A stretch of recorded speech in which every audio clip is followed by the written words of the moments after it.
I want to say welcome the teachers of Kenya. And I want to associate myself with the sentiments that have been made by my deputy, that teachers are the greatest patriots and heroes of the Republic of Kenya. Teachers mind about the children of others. They spend sleepless nights thinking about the children of others. And I want to tell you, teachers, on behalf of parents, including myself and the people of Kenya, we are truly grateful for your contribution to the success of our nation. You know very well, your teachers, we had huge gaps in our classrooms.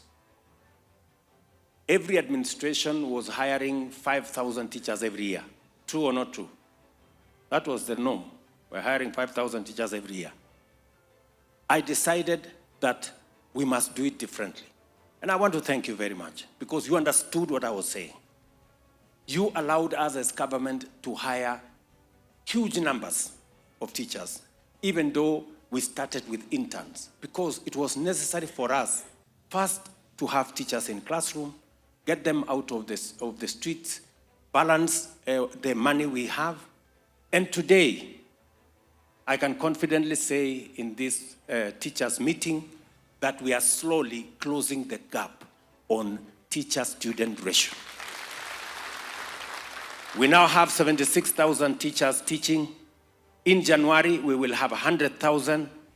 And by 2027, we will have 120,000 teachers hired.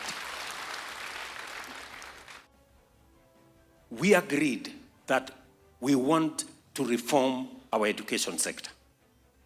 You know, in 2022, citizens were not sure about CBC. In fact, as I campaigned in many parts of the country, parents, citizens were saying, let us abolish CBC. Ni kweli ama si kweli? Si ilikuwa namna hiyo? So my first assignment when I arrived here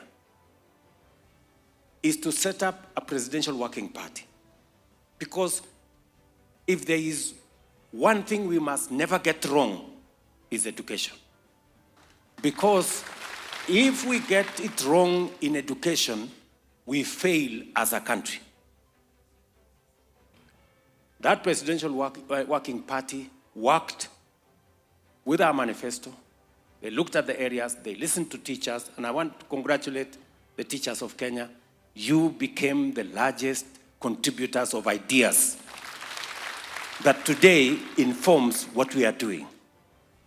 A friend of mine told me this education sector is very sensitive. Parents are very particular about their kids. If you touch this sector, it is going to be something else. But I said, unless we get it right in the education sector, everything else will go wrong. So we went through this together. We can now tell you, and you are the masters in that field, CBC now has more clarity than it ever had. The transition of our kids is now clear, and I want to thank you for supporting that sector. Transforming education was not a political issue.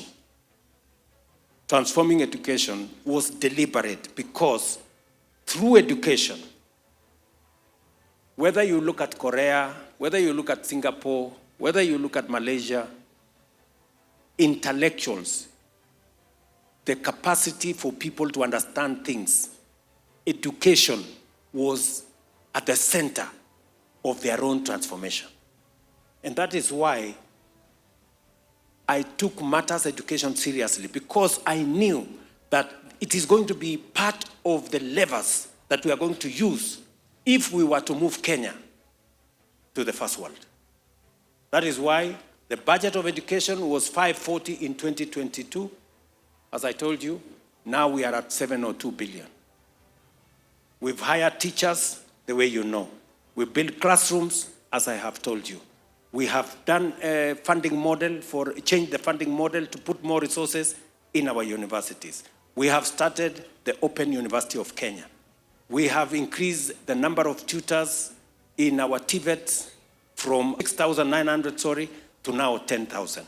And we are hiring another 3,000 or 4,000 in the coming budget. We have moved the number of private sector companies that are now working with our TVETs. We've moved them. We used to have 65. Now we have 2,800 different companies providing training, internship for our students in TVET.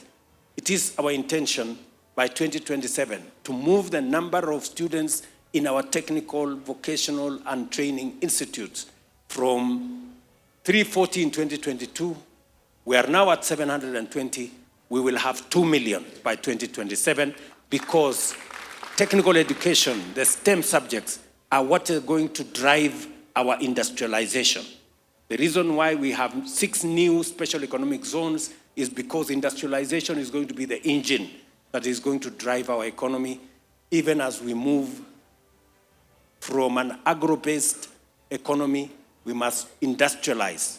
And that is why Kenya is championing the Africa Green Industrialization Initiative, which I am driving at the AU, and we are going to take it to the United General Assembly, because that is the way we want to move the country.